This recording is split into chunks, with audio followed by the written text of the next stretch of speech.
caminos junto al mar, tus palabras, tu verdad, déjame de ti, ser como eres tú,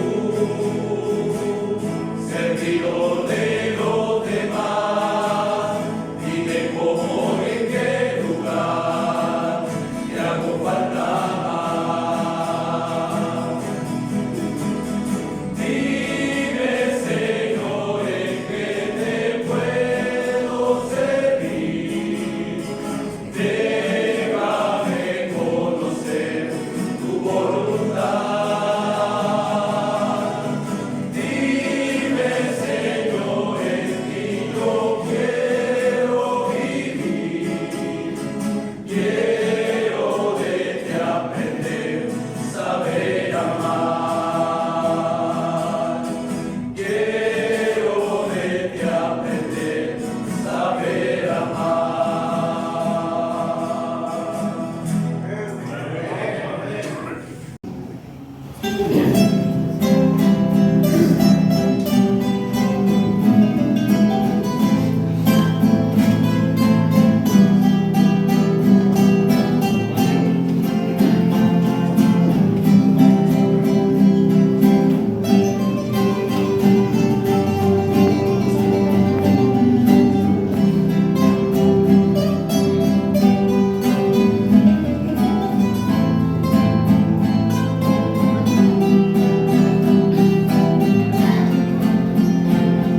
Mas de la casa de Judá tendré misericordia, y los salvaré por Jehová su Dios, y no los salvaré con arco, ni con espada, ni con batalla, ni con caballos, ni jinetes. Después de haber destetado a Roboam, concibió y dio a luz un hijo, Y dijo Dios: ponle por nombre lo a mí, porque vosotros no sois mi pueblo, ni yo seré vuestro Dios. Con nosotros será el número de los hijos de Israel como la arena del mar, que no se puede medir ni contar. Y en el lugar en donde le fue dicho: vosotros no sois pueblo mío, les será dicho: sois hijos del Dios viviente. Y se congregarán los hijos de Judá y de Israel, y nombrarán un solo jefe, y subirán de la tierra, porque el día de Israel será grande. Amén.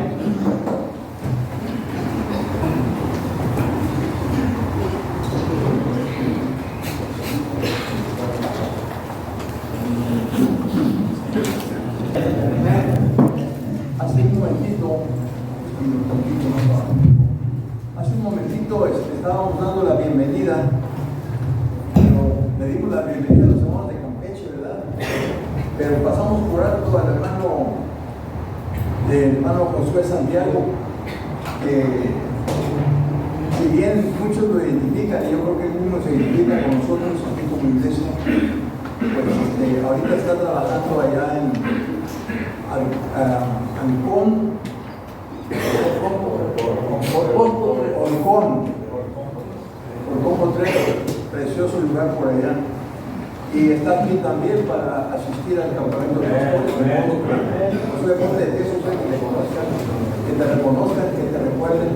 Me da mucho gusto ver ahorita que terminó aquí a los jóvenes que me rodean, mi cargo, ¿verdad? Pero ya todos jóvenes, ya no eran jóvenes, pero todos cantaron muy bonito. He disfrutado mucho los cantos, no cabe duda. Ha sido un excelente mensaje. Como decía nuestro hermano Raúl hace un momento, en este año, pues no voy a decir que me ofrecí, ¿verdad? Pero tampoco me resistí mucho yo cuando me pidieron que si podía ayudar a preparar los programas de la primera semana de oración del año. Y me dieron tema libre, pues imagínense qué más podría yo pedir. Así que preparé unos temas que habíamos ya desarrollado previamente para la semana de oración de nuestra iglesia. Nuestra iglesia tenemos una semana de oración del año. Empezamos el año con ella, el primer día hábil, o el primer día incluso, si como en esta ocasión que fue inhábil el día primero. Y de lunes a viernes tenemos una semana de oración a nivel de toda la iglesia. Y desarrollamos este material que me pareció muy adecuado. Entonces, cuando me invitan, pues yo vuelvo a sugerir, podría ser este el tema. Y me dicen, claro, no hay ninguna imposición, tema libre. Así que, bueno, los que tuvieron la oportunidad de participar en la primera semana de oración en su iglesia, con sus grupos y todo ello, pues ya más o menos están enterados de qué se trata.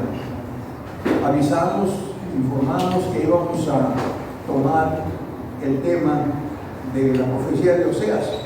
Yo sé que parece amenazante porque no estamos acostumbrados a ello.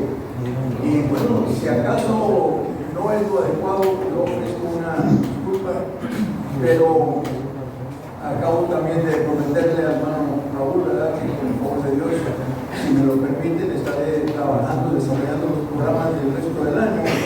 Confío en tenerlos pronto para que ustedes los puedan manejar. Así que en la primera semana de oración avisamos que estaríamos dando un panorama, una sesión panorámica de la profecía de Oseas, para venir luego sobre nuestros pasos e ir avanzando. De modo que si usted participó en la primera semana de oración, ya tiene una idea de lo que trata el libro, ¿verdad? Si no, déjeme decirle lo que puede hacer. Puede, para comenzar, leer toda la profecía, ¿verdad?, que no hay ningún problema, son apenas 14 capítulos. Se los puede. ¿En cuánto tiempo, Edward? ¿En cuánto tiempo los puede leer? Yo creo que máximo una hora. Una hora, le dices. Bueno, tómese dos, porque si usted es un lector lento y hay cosas que no le va a entender, ¿verdad?, va a decir, no, a ver cómo dice aquí, pero no la deje, invierta un poco de tiempo. La otra cosa que puede hacer es pedirle a su presidente que consiga el material de la primera semana de oración y y siga los programas conforme va leyendo, no va a tener mucho problema, le va a ayudar mucho. Confío que eso pueda ayudarle. Y si no tuvo la oportunidad y no tiene la oportunidad de avanzarle y de prepararse, pues entonces prepárese para la segunda semana que ya viene pronto. Digo, acabamos de tener esta, pero antes de 2 meses estaremos volviéndonos a ver con el favor de Dios. Y vamos a seguir con el estudio de la profecía de Oseas. Por cierto, la palabra Oseas quiere decir salvación. O también podría entenderse o traducirse como el Señor salva. Y hace unos momentos el hermano Juan estaba leyendo aquí, y ustedes estaban leyendo en sus Biblias, el primer capítulo de esta profecía.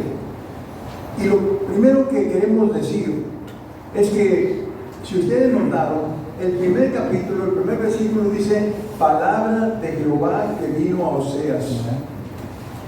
Palabra de Jehová que vino a Oseas. ¿Qué quiere decir esto? Esto quiere decir que no fue un invento de Oseas. Él ni siquiera sabía. Él estaba muy tranquilo. Él estaba atendiendo sus propios asuntos cuando el Señor simplemente se presenta delante de él, se manifiesta a él, toma control de su mente y le dice, pon atención porque aquí tengo algo para ti. Y cuando terminó de darle su profecía, es para todo el pueblo. Y Oseas comienza así su expresión, palabra de Jehová que vino a Oseas. No la inventó él, no le pareció bien, no quiso lucirse ni nada, simplemente el hecho es que este mensaje estuvo primero en la mente de Dios. De ahí pasó a la mente del profeta para que lo predicara. Y solo después de eso fue predicado al pueblo de Israel. Yo creo que aquí hay una buena lección para nosotros, aquí parentéticamente. No podemos predicar nuestro propio mensaje, tenemos que predicar el mensaje de la palabra de Dios. No podemos tomar un pasaje y torcerlo y decir, yo lo voy a usar para esto, como a veces hacemos. Tenemos que predicar la palabra de Dios y ser fieles a ella. Ahora, probablemente usted ha leído antes esta profecía. Si no, tal vez ahorita escuchó ya el primer capítulo. El primer capítulo es un resumen dramático de una historia familiar. Y es una clave para entender toda la profecía. La clave consiste en que Oseas narra lo que le pasó a él con su familia, con su esposa y sus hijos, de principio a fin, en un solo capítulo. Y aquello fue una cosa tremenda. ¿Cómo fue que comenzó aquello? ¿Cómo fue que comenzó toda esta tremenda historia? Nada más quisiera que ustedes se pusieran, y sé que es mucho pedir, en la posición de Oseas, cuando Dios le dice, ven, tómate una mujer fornicaria. Ya me imagino cómo reaccionaríamos nosotros. ¿Qué? ¿Sabes lo que me estás diciendo? ¿Que yo haga qué? Por favor. ¿No es cierto? ¿O quién de nosotros diría, yo haría eso? Inclusive si Dios me lo mandara. Me temo que muchos de nosotros diríamos, pues lo escucharía, lo pensaría, lo meditaría, lo consultaría, pero no puedo asegurar. Ven, tómate una mujer fornicaria, es decir, una mujer que tú sabes que anda perdida en la fornicación, que anda dándose a un hombre y a otro, que anda en la miseria, anda dando lástimas allá. Ven, tómala, esa va a ser tu esposa. No solo eso, sino que le digo, los hijos que vengan, yo te voy a decir cómo les vas a poner de nombre. Y en la Biblia, los nombres en el pueblo de Israel, los nombres significan mucho, como también en nuestro caso, traen mucho significado. Y le dice, al primero le vas a poner Jezreel. Y dice claramente, porque voy a hacer cesar el reino de la casa de Israel. Ustedes recuerdan que el pueblo de Israel era una unidad de 12 tribus. Pero vino la envidia, vino el mal manejo, vino lo que ustedes quieran y gusten. Y hubo una división. Y 10 tribus se agruparon y constituyeron el reino del norte, Israel.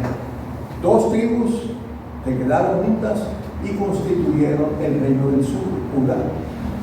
O sea, se está hablando principalmente del reino de Israel, del reino del norte, para que no perdamos de vista eso. Porque había una especie de distancia diferente, había un poco más de cercanía en la tribu de Judá y Benjamín, que era la que le acompañaba al resto de las tribus. Las otras estaban más separadas de Dios, y cuando está uno más separado de Dios es más fácil caer, más pronto y más feo. Judá también cayó eventualmente, unos años después, pero aquí Oseas está hablando básicamente acerca del reino de Israel. Y le dice a Oseas, al pueblo lo voy a hacer que termine, lo voy a hacer desaparecer. Ahora, solamente él sabe dónde está el pueblo de Israel ahorita. No entremos en eso. Pero le dice, ponle así. Cuando viene la hija intermedia, le dice, ponle Roboam. Y la razón de ese nombre es porque no me compadeceré de la casa de Israel, sino que los quitaré de todo. Palabras extrañas, brotando de los labios de Dios, brotando de la mente de Dios, del corazón de Dios. Está hablando de su pueblo. Tal parece que podemos decir que está hablando de su iglesia a futuro. Y podríamos establecer un pequeño comparación ahí, un pequeño comparativo, no lo perdamos de vista. Pero está diciendo, no voy a tener compasión. Ellos se han portado mal, se van a portar mal, y yo no voy a tener compasión de ellos. Y luego viene el tercer hijo y dice, ponle-lo a mí. ¿Por qué? Porque ustedes no son mi pueblo, ni yo soy su Dios. Es dramático, ¿no? ¿No les parece? Como que si yo hubiera sido Oseas, probablemente yo hubiera dicho, ¿estás seguro, Señor, que quieres que yo diga ese mensaje a tu pueblo? ¿Estás cierto en lo que estás diciendo? Pero esa es la historia.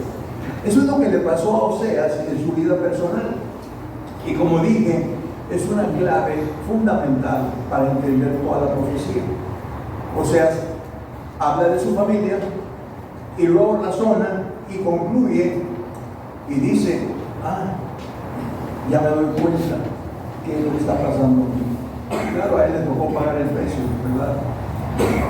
Pero lo que está pasando aquí es que así como mi mujer ha sido una mujer de prostitución, y una mujer infiel, y una mujer que no vale, así el pueblo de Israel se está comportando para con Dios. Por lo tanto, Dios dice, voy a desecharlos. Y no es extraña la conclusión. Pero también hay una buena nota. Al final del capítulo, en los versículos 11 y 12, básicamente, o al final en el 10 y en el 11 más bien, dice, y aquí podríamos tener la historia, pero hay mucho más interesante que debemos de examinar. Dice en el verso 10 del capítulo 1, con todo, será el número de los hijos de Israel como la arena del mar. Parece haber una contradicción, ¿no? Acabo de decir que lo voy a destruir, y dice, con todo, no obstante, a pesar de todo, el pueblo de Israel va a ser como la arena del mar, que no se puede medir ni contar. Y el lugar en donde les fue dicho, vosotros no sois pueblo mío, les ha dicho, sois hijos del Dios viviente. Y luego el verso 1 del capítulo 2 comienza diciendo, decid a vuestros hermanos a mí y a vuestras hermanas lo aman. ¿Notan ustedes algo de diferencia? Le acababa de decir, dile lo a mí, dile lo ruama, ponle así. Porque la palabra lo es un negativo en el idioma original en que está escrita la Biblia. Entonces, pero aquí en esta ocasión desaparece el negativo y es como si Dios nos volviese a entender. ¿Qué podemos aprender de esto? ¿Qué podemos deducir nosotros de todo esto? Es muy interesante, la historia es interesantísima. Y si nosotros tenemos un poquito de cuidado y un poquito de atención, vamos a poder derivar algunas lecciones importantísimas para nuestra vida como individuos, como familias y como iglesia. Me encanta verlos aquí cantando, animosos, entusiastas, fieles. Tengo algunas preguntas para ustedes más a ratito. Así que entrando en nuestro texto, que va a ser el capítulo 2, les digo rápidamente que el capítulo 2 es un capítulo extraño, es un capítulo de contrastes. Va el texto básicamente del verso 2 al verso 23. Ahí se encierra el mensaje básico de Oseas para el pueblo de Israel. Y hay dos secciones, para que ustedes tengan bien el cuadro. Hay dos secciones. La primera sección va del verso 2 al 13 y la segunda va del 14 al 23. Cuando lean este capítulo, tomen esto en cuenta y recuerden, la primera sección es la sección positiva. Más bien, la sección positiva. Y la segunda es la negativa. Ahorita que estemos desarrollándolo y pensando, van a decir la positiva. ¿Es esta la positiva? Bueno, vamos a ver qué es lo que pasa. Dice el texto, vamos a examinarlo rápidamente. Verso capítulo 2, versículo 2. Vean cómo empieza. Contended con vuestra madre, contenderé, porque ella no es mi mujer, y yo su marido. Aparte pues sus fornicaciones de su rostro y sus adulterios entre sus pechos, no sea que yo la despoje y la desnude y la ponga como el día que nació, la haga como un desierto, la deje como tierra seca y la mate de sed. Ni tendré misericordia de sus hijos, porque son hijos de prostitución, porque su madre se prostituyó, la que los dio a luz se deshonró, porque dijo, iré tras mis amantes, que me daban, o que me dan mi pan y mi agua, mi lana y mi lino, mi aceite y mi bebida. Por tanto, he aquí yo rodearé de espinos su camino y la cercaré con cetro y no hallará sus caminos. Seguirá sus amantes y los alcanzará. Los buscará y no los hallará. Entonces dirá, iré y me volveré a mi primer marido, porque mejor me iba entonces que ahora. Una breve sección que nos da un saborcito de lo que sigue más adelante. Si nos preguntáramos de qué habla el texto, ¿qué es lo que enseña este texto?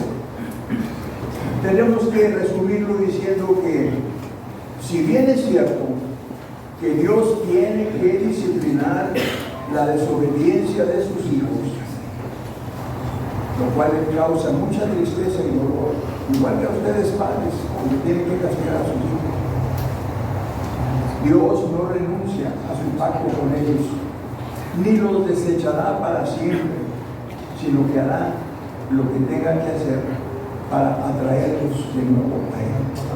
Es el amor de Dios. Por eso titulé mi mensaje Extrañas formas de amar.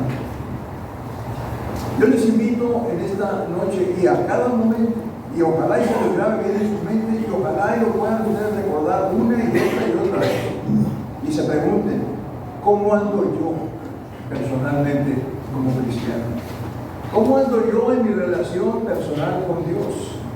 ¿Cómo estoy actuando? ¿Soy realmente un hijo de Dios? Y mencionaba hace un ratito uno de los hermanos, ¿verdad?, que le aceptamos al Señor, creímos en Él, fuimos salvos por la fe en Él, y yo sé que compartimos esa experiencia. Yo creo que todos, y si no todos, la gran mayoría de los aquí presentes. Pero la pregunta sigue siendo, ¿y estamos actuando como verdaderos hijos? ¿Amamos al Padre? ¿Le obedecemos? ¿Nos disciplinamos a Él? Etcétera. Y si encontramos que nos hemos alejado de Dios, el llamado es: regresa a Dios cuanto antes. Cuanto antes. Esa sería mi proposición, mi desafío, mi reto para ustedes. Ahora, como dije hace unos momentos, queremos examinar y queremos entender el contenido de este texto que hemos seleccionado, los versos del 2 al 7 de esta profecía. Quiero nada más recordarles, solamente tengo dos puntos principales a desarrollar, y quiero recordarles que es en todo momento es el Señor el que está hablando, el Jehová de los ejércitos. Consideremos entonces la primera sección, que va de los versículos 2 al 5. Si una sección dura, difícil. A veces como que cuando no le entendemos muy bien, dejamos la lectura porque yo no la entiendo. Pero si meditamos un poquito, si le pensamos un poquito, si pedimos ayuda, oramos y más que nada lo encuadramos el pasaje en su contexto de todo tipo, vamos a encontrar con que el pasaje está más accesible de lo que pensábamos. Leamos, dice el verso 2: contended con vuestra madre. El pueblo de Israel está siendo aquí llamado a actuar por parte de Dios. Dios le ha dicho, las cosas están mal. Aquí ha llamado, contended con vuestra madre, contender, porque ella no es mi mujer ni yo su marido. Aparte pues sus fornicaciones de su rostro y sus adulterios de sus pechos. El lenguaje muy pesado, muy pesado. Yo tendría que tener mucho cuidado. Está en la Biblia, lo podría usar libremente en una congregación mixta, pero debería tener mucho cuidado, porque el texto está muy pesado, francamente. Les recuerdo que estamos en los tiempos de Jeroboam II, como dije hace rato, despuésito de la bendición. Y el mensaje va dirigido especialmente a Israel, pero también hay menciones de sus vecinos del sur, de Judá. Y es Jehová el que habla, y la orden a dejar la prostitución es al reino del norte, básicamente, a los que conforman la nación adúltera. Aquí podría haber alguna especie de confusión de algunos de nosotros, porque diríamos, ¿cómo es que le hablan a los hijos y dicen que pleiteen con la madre? Porque contender es eso, pleitear, discutir, argumentar. ¿Cómo es que le dice a los hijos, llama a tu madre a la atención, dile a tu madre tu reacción? ¿Que acaso no son los mismos los hijos la madre? ¿No constituyen los hijos la nación? ¿Cómo es posible que nosotros podamos entender esto? Lo que pasa es que Oseas se está usando un lenguaje figurado, definitivamente. Y es cierto, una madre solamente existe en función de sus hijos, no hay duda en eso. Así que la nación de Israel o el reino está considerada como una unidad y se le llama a la nación madre. Mientras que los hijos en ese momento son los individuos, los miembros particulares, miembros individuales de esta nación. Tenemos que ubicarnos en el contexto del lenguaje figurado para que podamos entender esto un poquito mejor. Muy bien, el llamado entonces es a los hijos a contender con la madre, a razonar con la madre, a pleitear con la madre. ¿Para qué? Para que decida dejar su adulterio. ¿Cómo es posible? Lo que pasó es que Israel se había ido a... ¿Se acuerdan ustedes qué fue lo que pasó y por qué empezó la idolatría de Israel? ¿Se acuerdan? Esto es algo que lo saben, ¿verdad? Tal vez no lo recuerdan muy bien, pero déjenme decir lo que pasó. Cuando tuvieron aquel pleito después de la muerte de Salomón y Roboam, ¿verdad?, que era el heredero, quería que las cosas se hicieran de cierta manera, pues algunos otros no quisieron, como puede suceder. Y entonces que se agruparon y Jeroboam fue el que va primero, fue el que primero dijo, ¿sabe qué? No vamos a hacer lo que diga Roboam. Nosotros somos más y somos más fuertes, etcétera, etcétera, etcétera. Vamos a hacer lo que queramos nosotros. Así que se dio la división. Ahora, ya están divididos, reino del norte, reino del sur. No está muy lejos Samaria de Jerusalén. El templo estaba en Jerusalén. Y todos los judíos, las 12 tribus deberían ir a adorar a Jerusalén, al templo, en los días de cumplir, vamos a llamarles así. Pero dice Jeroboam, si estos se van allá, capaz que los van a convencer y van a dejar solo. ¿Se acuerdan lo que hizo? Empezó a crear ídolos de oro, figuras de oro, y les dijo, y ustedes pueden encontrar eso en la Biblia, les dijo, ¿saben qué? Ya no tienen que ir a Jerusalén, aquí pueden hacerlo, además, aquí les hice yo este ídolo para que ustedes lo puedan seguir y adorar eso. Ya no tienen que ir a Jerusalén. Y así quedó, y se fueron alejando. Y una vez que comienza el camino en la bajada hacia la idolatría, no hay freno, a no ser que haya algo muy drástico que intervenga. Y eso fue lo que le pasó a Israel. Cada vez estaban más y más y más hundidos. Pasaron los años, murió Jeroboam I, llegó su hijo Jeroboam II, siguieron en las mismas, Y si mientras yo hablo, ustedes me pueden seguir en el mensaje y pueden al mismo tiempo decir, si el pueblo de Israel lo usáramos como una figura de la iglesia, entonces quiere decir que la iglesia es posible que se desvíe, es posible que se deslice, es posible que se empiece a alejar. ¿Cómo comienza esto? Comienza con el primer paso. Y después la iglesia ya casi no se reconoce como una iglesia del Nuevo Testamento. Ha cambiado tanto que... ¿Y qué fue lo que pasó? Comenzó por un poquito. De ahí el llamado de Dios al pueblo, a los hijos, porque había individuos que no habían cedido todavía a aquellos engaños. Había personas, como en todas partes, y en todas las iglesias, y en todos los momentos, había personas que decían, no, es que yo me acuerdo lo que yo creí desde el principio, y yo me acuerdo lo que yo prometí, y yo me acuerdo lo que le dije al Señor que iba a hacer, y yo no puedo fallarle al Señor. Sí, estoy viendo que todos los demás se van en pos de ídolos. Yo no puedo hacer. Tal vez era una minoría, pero lo sabía. Que había ese llamado entonces del Señor al pueblo para que contiendan con la madre, era un llamado real y urgente, porque para ese momento dice el Señor en el versículo final, en la parte final de ese versículo, porque ella no es mi mujer ni yo su marido. Yo les pregunto a ustedes, para entender este pasaje, ¿qué tendría que pasar en su matrimonio real para que ustedes llegaran al punto de decir, yo no te reconozco a ti como mi esposa? Olvídate, ni me dirijas a mí la palabra, mucho menos me digas esposo. Yo no soy a tu marido. Tendría que ser algo muy grave, ¿no es cierto? Muy grave. Bueno, para que nos demos una idea de qué es lo que había pasado entre el Señor y el pueblo de Israel. Y son cosas que son difíciles de entender para nosotros, pero muchas veces estamos nosotros en la debacle, en la caída, en el desliz, y no nos damos cuenta, porque nuestra comodidad nos hace simplemente olvidarnos de las promesas aquellas del principio.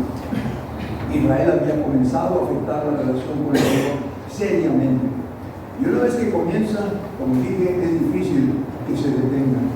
Por eso el llamado urgente. Y también el verso 2 diciendo, aparte pues sus fornicaciones de su rostro y sus adulterios de sus pechos. Veamos aquí una cosa interesante. La idolatría en la que estaba sumida Israel, el Señor le llama fornicación y adulterio.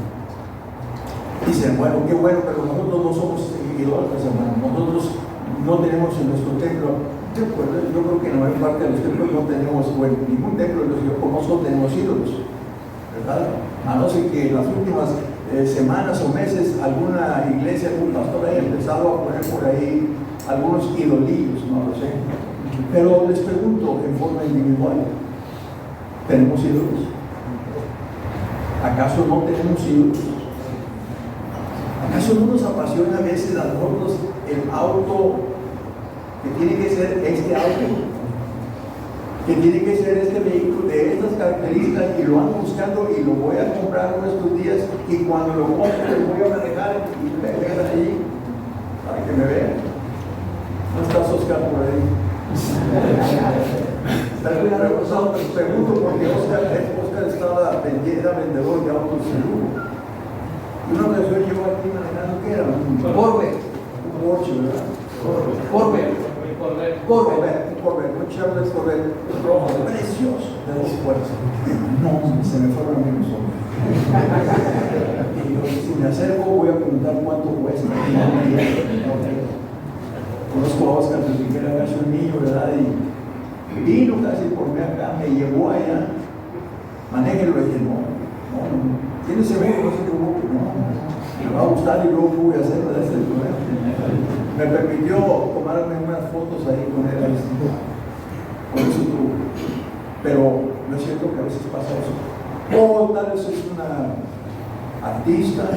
Esta mañana estaba yo viendo una mesa de reporteros en la televisión, y el exministro Arturo Saldívar estaba hablando loores y glorias a Taylor Swift.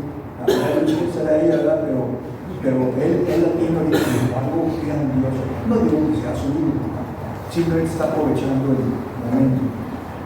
Pero otra vez digo, no es cierto que a veces tenemos nuestros ídolos, nuestro deporte favorito, nuestra práctica semanal, nuestra reunión que no perdemos por lo que sea.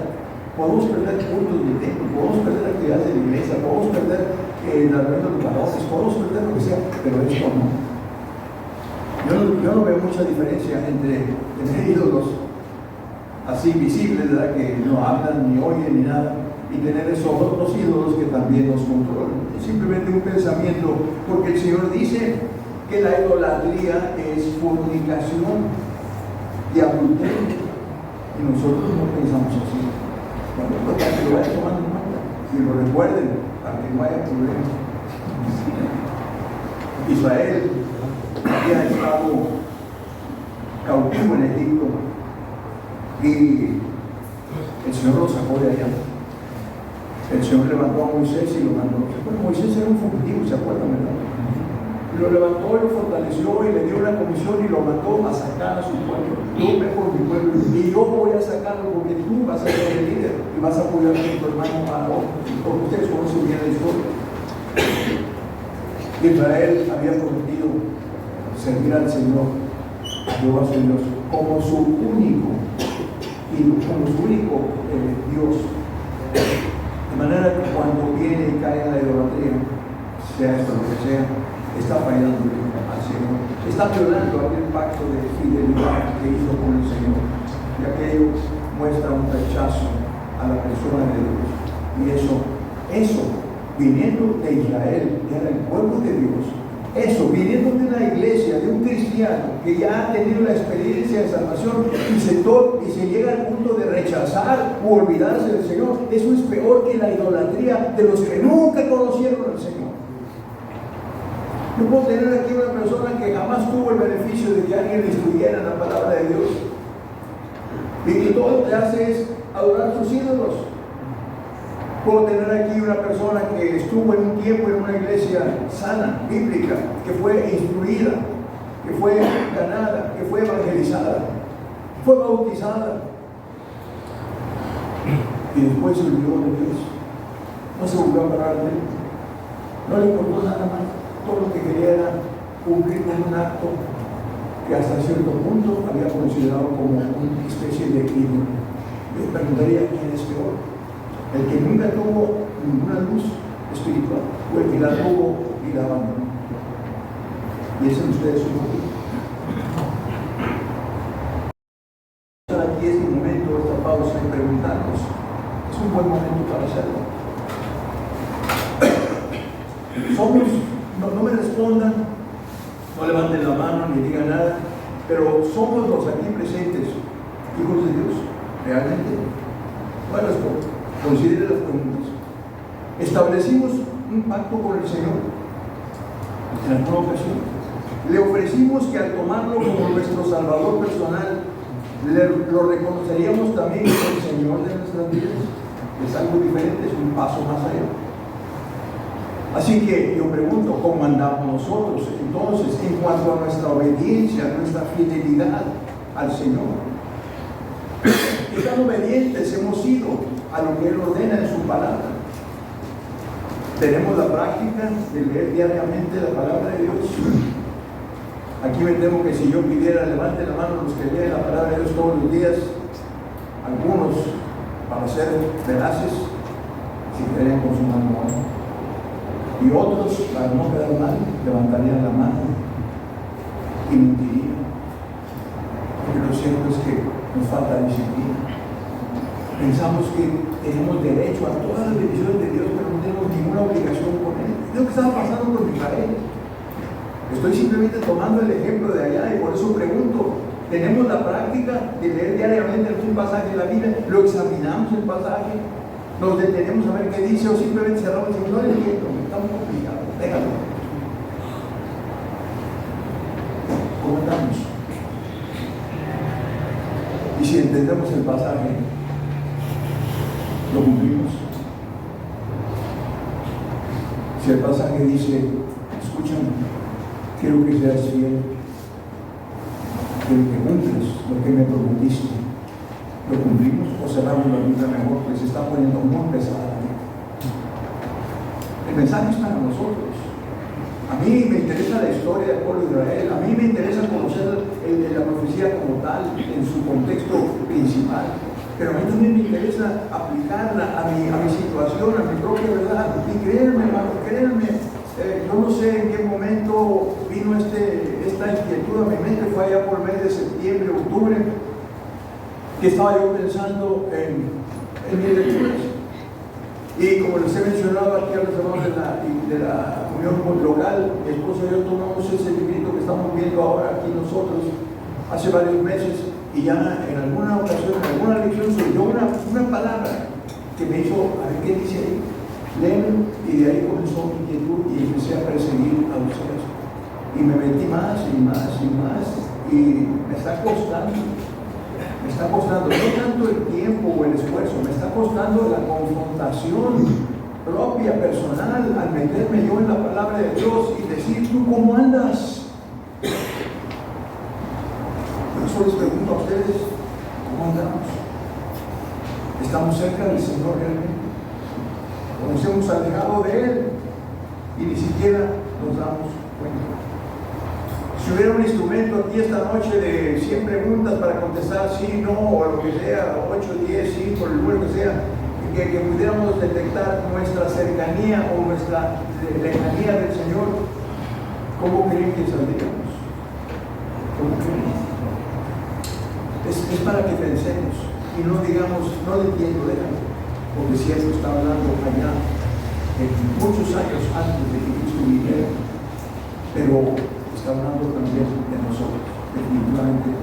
Vayamos a un verso más adelante, voy un poco lento, disculpen, me voy a tratar de apresurar. El verso 3 dice, no, tal vez que Dios está muy enojado por lo que está diciendo aquí, está muy enojado, yo no estoy enojado, yo estoy simplemente diciendo lo que dice el profeta, pero el versículo está muy pesado, luego dice, el Señor, no sea que yo la despoje y la desnude, la ponga como el día en que nació, la haga como un desierto, la deje como tierra seca y capaz de ser.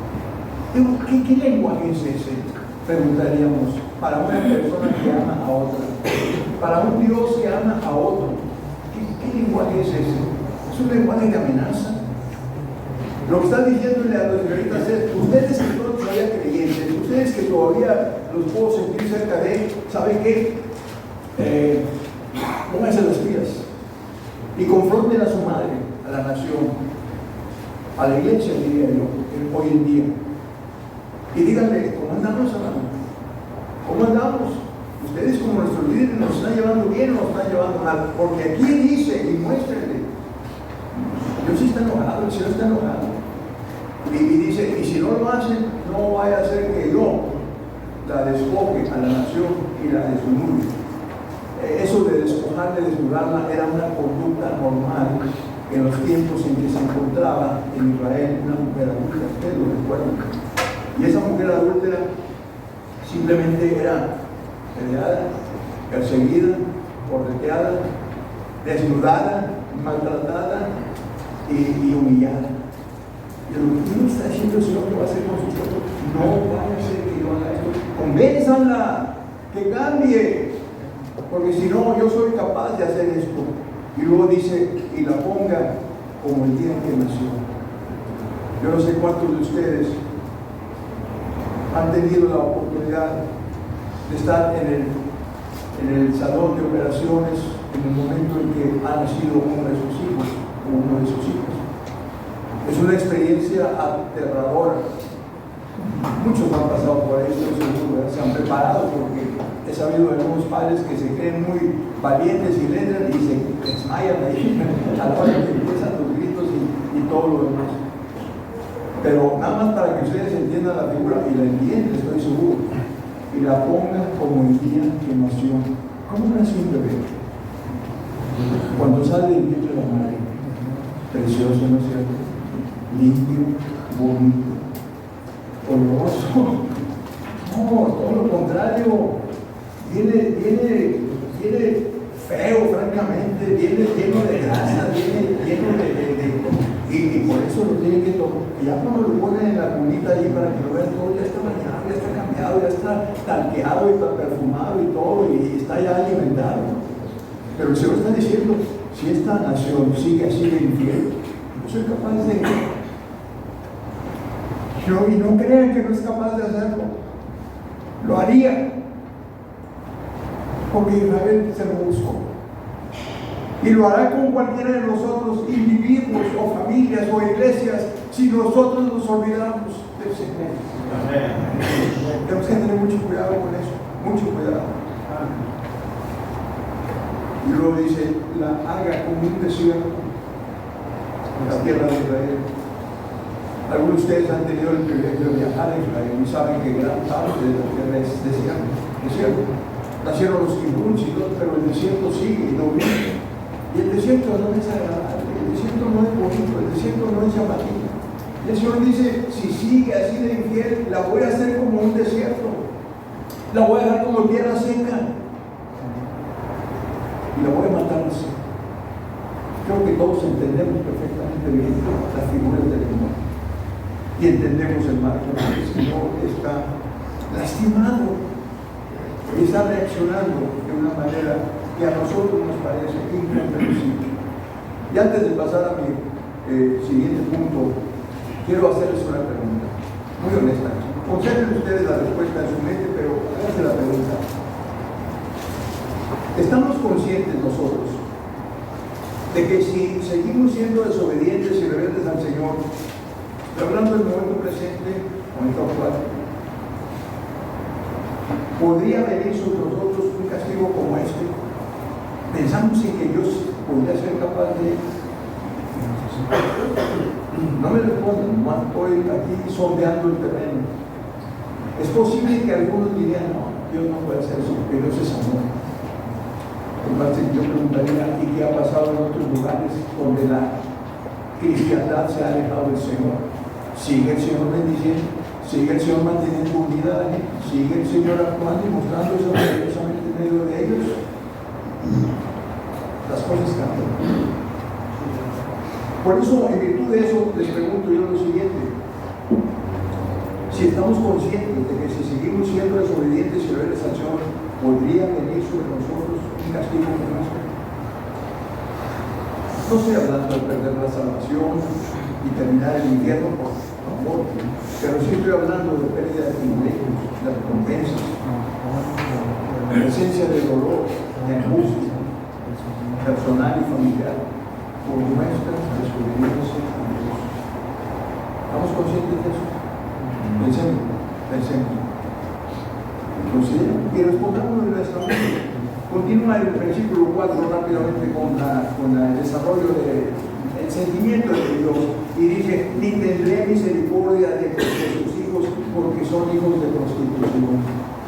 No solamente por su origen, por haber sido engendrados en la prostitución, sino también porque heredaron la naturaleza y la conducta de la madre. Otra vez, el hecho de que se mencione aquí a los hijos primero solos y luego junto con su madre es paradójico, es aparentemente contradictorio, porque en realidad madre e hijos son únicos. Pero esto solamente sirve en el lenguaje de Oseas para dar mayor intensidad a la expresión y hablar en contra de esa seguridad carnal. Miren, a veces pasa que estamos en un conglomerado. Digamos que vamos a formar una familia. Estamos en una familia donde son 5 hijos y los padres son 7. Y supongamos que los padres, uno de los dos o los dos, se empiezan a desviar del camino del Señor. Y hay un hijo muy fiel a la iglesia. Y este dice, yo no le voy a decir nada a mis padres porque son mis padres, yo les tengo respeto, de manera que yo voy a tratar de seguir siendo fiel y que ellos hagan lo que ellos quieran. Pregunto yo, ¿será realmente inocente ese hijo? Lo traslado el ejemplo a nivel de iglesia. Digamos que en una iglesia pequeña o grande, donde el pastor tiene mucha influencia y mucho control y mucho dominio, etcétera, etcétera, y el pastor empieza a meter algunas prácticas que dicen, esto no está bien, esto no me huele bien, esto se me hace que no es ni siquiera bíblico. Pero bueno, el pastor es el pastor, él tendrá que dar cuentas a Dios, no yo. ¿Saben una cosa? Somos tan responsables como el pastor. Somos tan responsables como el padre porque sabemos lo que tenemos. De ahí la llamada, contender con vuestra madre. No podemos quedarnos callados, no debemos quedarnos callados. El Señor termina la expresión ahí, que en el verso 5 dice, porque su madre se prostituyó, la que los dio a luz se deshonró, porque dijo, iré tras mis amantes que me daban mi pan, mi agua, mi lana, mi vino, mi aceite y mi bebida. Examinando la situación histórica de la época de Jeroboam, aquí fue un periodo de relativa abundancia económica. Y luego, cuando Israel fue llevada cautiva a Asiria, pues Asiria era un país rico también. Y sea como sea, trataban a sus esclavos con generosidad. Y estos respondían con obediencia a los ídolos y con docilidad y todo eso. Y esa fue la imagen con la que se quedó Israel. Mis anteriores ídolos, mis anteriores amantes, le daban pan y agua, lana, lino, aceite, bebida, y habla de comida, habla de bebida, habla de todas aquellas cosas que pueden hacer la vida confortable. Y yo me pregunto, ¿qué será? Aquellas cosas que nosotros estamos considerando confortables y que estamos dispuestos a tomar y actuar de una manera inadecuada, simplemente para que las cosas sigan así. Son preguntas. Y hablando de preguntas, antes de entrar a mi punto final, permítame formular una pregunta. Fíjense bien, esta sí quiero que la tengan en su mente y que tengan una respuesta si es posible. La pregunta dice, si ustedes hubieran tenido el poder que tiene el Señor, o si ustedes tuvieran el poder que tiene el Señor en aquella situación, y hubieran visto cómo el pueblo que se suponía era el pueblo del Señor se estaba comportando, Israel, con sus prácticas idolátricas, etcétera, etcétera.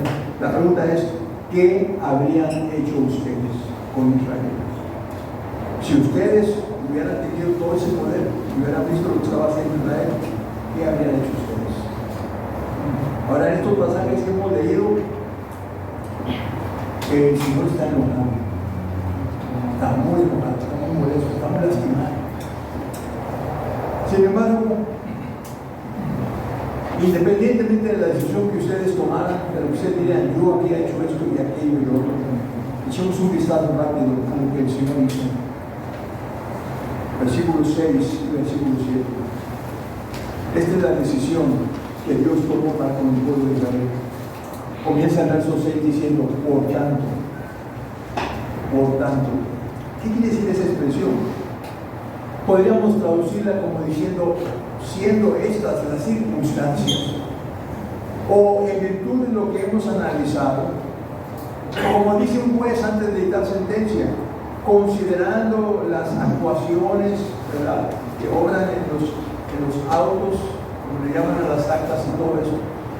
No, ahí están los hechos. Y aquí es donde uno esperaría que viniera el golpe, pero fuerte para Israel. Y vean ustedes lo que dice el Señor. Por tanto, yo rodearé de espinos su camino y la cercaré con cepo y no hallará sus caminos. Medio desconcertante, ¿no es cierto? ¿Qué quiere decir eso? Bueno, yo me imagino, ¿verdad?, que si me voy un poquito literal, yo rodearé de espinos su camino, quiere decir que me lo está haciendo muy difícil. No es fácil caminar por medio de las espinas. ¿Quién va a caminar por medio de las espinas? Y luego, si encima de eso me construye un muro, un seto para que yo no pueda pasar, pues yo no voy a pasar. Claro, ¿qué es lo que está haciendo el Señor?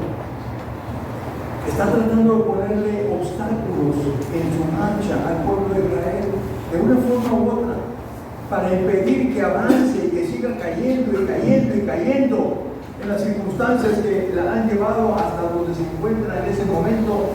El Señor ya no quiere que Israel continúe con sus adulterios, con sus prostituciones, con su fornicación. Ya no quiere que siga así. El Señor nunca quiere que los cristianos andemos en malos pasos. El Señor no quiere que las iglesias nos desviemos de su palabra, de su enseñanza, de sus principios, de la adoración verdadera a Él. El Señor quiere nuestro corazón, nuestra vida completa.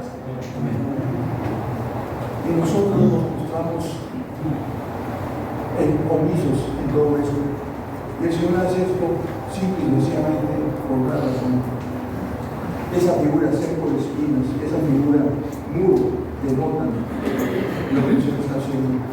Hay allá un pasaje más adelante de esta profecía, en el capítulo 5, verso 5, que dice el profeta, dice, en la angustia me buscaré. Lo que el Señor está tratando de crear es una situación angustiosa en la nación. Está tratando de llevarnos al extremo, está tratando de acabar de cercarnos para que por fin busquen al Señor. Estos versículos 6 y 7 parecen ser un oasis en esta primera parte del capítulo 2 de Oseas, que va hasta el versículo 13, porque sigue hablando muy fuerte, muy fuerte. El pensamiento que se comienza a expresar en este verso 6 se intensifica en el verso 7 cuando dice: seguirá a sus amantes y no los alcanzará. Los buscarán y no los hallarán. ¿Qué es lo que está haciendo el Señor? ¿Qué es lo que está haciendo el Señor? ¿Vengarse? No, al contrario. Está simplemente haciendo todo lo posible y hasta lo imposible por retener a su pueblo, por cerrarle los caminos, por decirle por ahí no, es por acá, no, ese camino está equivocado, mira, sigue acá, y así para que no encuentre. Porque Israel había dicho: me iré tras mis amantes, que me daban mi pan, mi comida, mis lujos, ellos me daban todo, yo todo lo que tenía que hacer era adorarlos a ellos y me daban todo. Y yo me pregunto, ¿cuántos de nosotros podríamos ser culpables de estar en una situación así, sea en el trabajo, sea en la iglesia, sea en la familia, sea no sé dónde, en el mundo, en donde estamos viviendo, conviviendo con los ídolos, con tal de tener comida, bebida, vestido y todas las cosas bonitas de la vida del Señor? Lo dejamos. ¿Y el Señor qué hace? El Señor comienza a cerrarnos el camino y a taparnos las salidas y a complicarnos la vida. Porque lo que Él quiere es que nosotros no podamos encontrar a nuestros viejos amantes que buscamos ansiosamente. Que no podamos encontrar ni recibir los beneficios que ellos nos pueden proporcionar. El Señor nos quiere de regreso. Lo que quiero decir es que el Señor está dispuesto a hacer cualquier cosa porque nosotros, su pueblo, Israel en aquel tiempo, la iglesia hoy, nosotros como cristianos, volvamos al Señor. Seguirá a sus amantes y los alcanzará, los buscará y no los hallará. Entonces dirá: iré. Entonces dirá, cuando se cierren todos los caminos, como el último camino, el último refugio, entonces dirá: iré y me volveré a mi primer marido, o sea, Dios, porque mejor me iba entonces. Y luego el verso 8 retoma la expresión dura, pesada respecto de Dios con Israel. Hace un momento yo les preguntaba: si ustedes hubieran tenido el poder que tiene el Señor, que ha tenido siempre, y ya hubieran examinado lo que el pueblo de Israel, que se suponía que era el pueblo de Dios, estaba haciendo, ¿qué habían hecho ustedes con Israel? Sería interesante hacer un sondeo de qué habían pensado ustedes, pero no le vamos a dedicar el tiempo a eso. No puedo imaginar las respuestas que habríamos obtenido de haber podido tener algunas audibles. Pero la pregunta más importante es: ¿qué fue lo que Dios hizo con su pueblo? Lo obligó a base de actos de amor a buscar de nuevo. Y esto es lo que Él siempre hace con nosotros, porque somos sus hijos, porque nos ama, porque no está dispuesto a perdernos, porque nos envuelve, como dice la Biblia, como envuelve de amor, y nos atrae otra vez hacia nosotros, hacia Él. Nos cierra las salidas, nos tapa los escapes y dice: no. Cuando nos reconoce como verdaderos hijos, como verdaderas iglesias, como verdaderamente su pueblo, Él está comprometido con nosotros. Amén. Él siempre encuentra una razón para hacernos volver a Él cuando no hay una razón visible. La razón de Dios siempre se impone sobre todas las demás razones. Yo había dicho: destruirlos, acaba con ellos, desaparecen los demás. Pero Dios dice: no, yo hice un pacto eterno con ellos y yo no voy a ceder en mi pacto. Si solamente hay razones en contra de nosotros, seguramente Dios encontrará una razón a favor de nosotros. Pero mi llamado final sería a no esperar, y a no cobijarnos, y a no contentarnos, y a no decir: y vuelvo a matar las bondades, porque no es eso lo que el Señor quiere, no es lo que lo hará él feliz definitivamente. De ahí que yo les pregunto a ustedes, hermanos, y estoy terminando con estas preguntas, y quiero que se les lleven en su mente a casa y se las formulen. ¿Cómo andamos en nuestra relación personal con Dios? Cada uno de nosotros. ¿Estamos leyendo su palabra? Vuelvo a preguntar. ¿La estudiamos? ¿La entendemos? Y si la entendemos, la cumplimos. Y si no la cumplimos, ¿por qué no la cumplimos? Nos damos cuenta de lo infieles que estamos siendo, de lo injustos que estamos siendo. Eso nos ama de una manera incomprensible, extraña. Y nosotros, ¿qué le estamos dando? ¿Cómo andamos como mayordomos de nuestro dinero? A su momento teníamos el informe aquí de la tesorería. Esta no es una iglesia, por supuesto, es una organización a la que pertenecemos voluntariamente. Yo hablo de nuestra iglesia.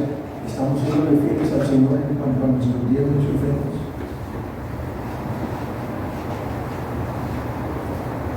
Yo les digo una cosa, si fuéramos fieles, todos, las iglesias estarían progresando. El avance material y el avance espiritual seguiría. No que uno dependa del otro, pero cuando uno entiende y reconoce las bendiciones materiales de Dios, uno está más dispuesto a sintonizarse con Dios y también disfrutar de las bendiciones espirituales. ¿Cómo andamos entonces? ¿Y cómo andamos en nuestra mayoría de los talentos? Ahorita escuché aquí cantar a los grupos. Es cierto, a veces no tenemos muchas oportunidades de cantar en el templo, pero hay muchas oportunidades de cantar en otras partes y podríamos hacerlo. ¿Cómo andamos entonces? Y si hablamos de nuestra familia en particular, y me digo aquí a los jefes de familia, si hablamos de nuestra familia, que esa sí es nuestra responsabilidad directa, yo diría, ¿cómo andamos en esa reunión? Hace rato vi aquí un grupo cantando. Hace rato vi aquí un muchacho que yo conozco desde muchos años, con su hijo. Y decía yo, ¿qué hace ese niño ahí con los varones? Y luego pensé, y digo, ¿qué niño ahí? El padre poniendo el ejemplo y siguiendo al hijo. Y el hijo siguiendo. La pregunta es, papá, ¿le estás poniendo el ejemplo a tu hijo en todo? En todo. Hay otros de ustedes que también están hablando de sus hijos, no puede ser el efecto, pero la muestra el hijo es santísimo. Nuestras reacciones, nuestras experiencias, nuestras palabras, nuestro trato hacia nuestros hijos, hacia nuestra esposa, etcétera, etcétera. ¿Cómo andamos en eso?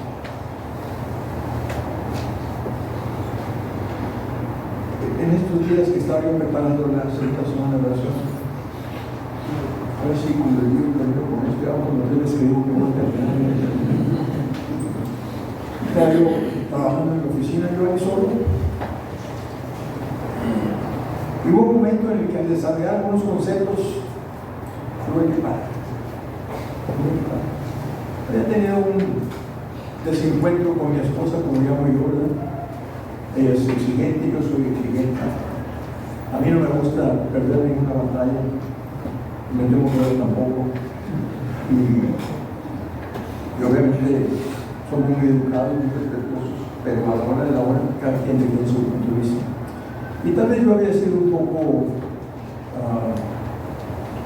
exagerado, vamos a decir así, esa mañana. No voy a estudiar, a preparar un programa de la segunda semana de oración. Te lo digo, pues si lo encuentran ahí, algo les vuelve. De eso estamos hablando. Tuve que parar. Tuve que ponerme a orar. Tuve que limpiar las lágrimas de mis ojos y pedirle perdón al Señor. Y después subir y ver a mi esposa nada más. No le dije más, no le dije más. Me acerqué a ella, la tomé, le di un fuerte abrazo y le dije a mi perdón. Estoy estudiando la historia de un hombre que amó a una mujer que era adúltera, que era practicante de prostitución. Y el Señor me dijo, vas a amarla. Jehová Dios con ella. El amor y la obediencia de Oseas me desconcierta, la obediencia de Oseas me confronta, me condena. ¿Qué estoy haciendo yo con mi esposa? Y les comparto esto para que ustedes empiecen a ver qué están haciendo con su esposa. Porque si ustedes creen que son los amos y señores y que la esposa no cuenta para nada, están terriblemente equivocados.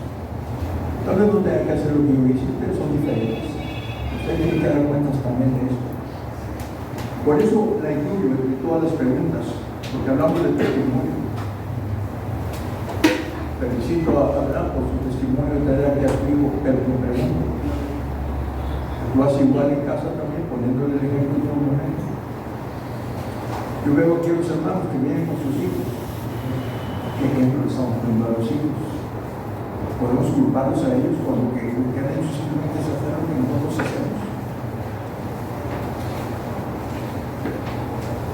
Quiero invitarlos a participar decididamente de los estudios de la semana de oración.